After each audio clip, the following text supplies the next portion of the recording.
ઉત્તર ગુજરાતના રાજકારણ અને સામાજિક ક્ષેત્રએ ઠાકોર સમાજની એકતાનો ફરી એકવાર જોવા મળી। આગામી મહાસંમેલન પૂર્વે ગુજરાત ક્ષત્રિય ઠાકોર સેના દ્વારા યોજાયેલી શ્રી ભવાની ધામ સંકલ્પ યાત્રા રાજ્યભરમાં ચર્ચાનું કેન્દ્ર બની। પ્રદેશ પ્રમુખ અભિજીતસિંહ બારડની આગેવાનીમાં મલેકપુરથી અંબાજી સુધી નીકળેલી આ યાત્રામાં હજારો યુવાનો અને આગેવાનો જોડાયા। 1008 ગાડીઓના વિશાળ કાફલા સાથે અંબાજી પહોંચીને માતાજીના દર્શન કર્યા બાદ ભગવતી પાર્ટી પ્લોટમાં ભવ્ય કાર્યક્રમ યોજાયો, જેમાં ભવાની ધામના નિર્માણ અને સમાજના સર્વાંગી વિકાસ માટે સંકલ્પ લેવામાં આવ્યો।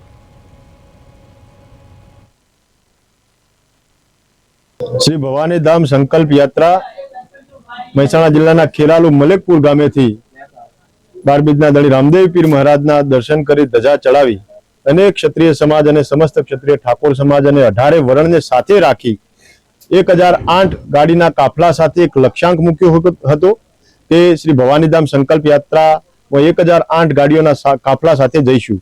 પણ માનવ મહેરામણ અને સમાજનું એટલું બધું પ્રેરક જન સમર્થન મળ્યું કે ગાડીઓની કોઈ કાઉન્ટિંગ જ ના રહી અને હજારોની સંખ્યામાં માં જગદંબાના ધામમાં આવ્યા છીએ।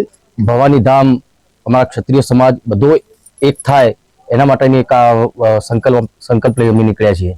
નીતિ નિયમો જે પ્રમાણે થવા જોઈએ એ પ્રમાણે થયા છે, અમુક નથી પણ થયા। એ કયા નથી થયા તો અમે અમારા સમાજના બધા આગેવાનો ભેગા થઈને નક્કી કરીશું।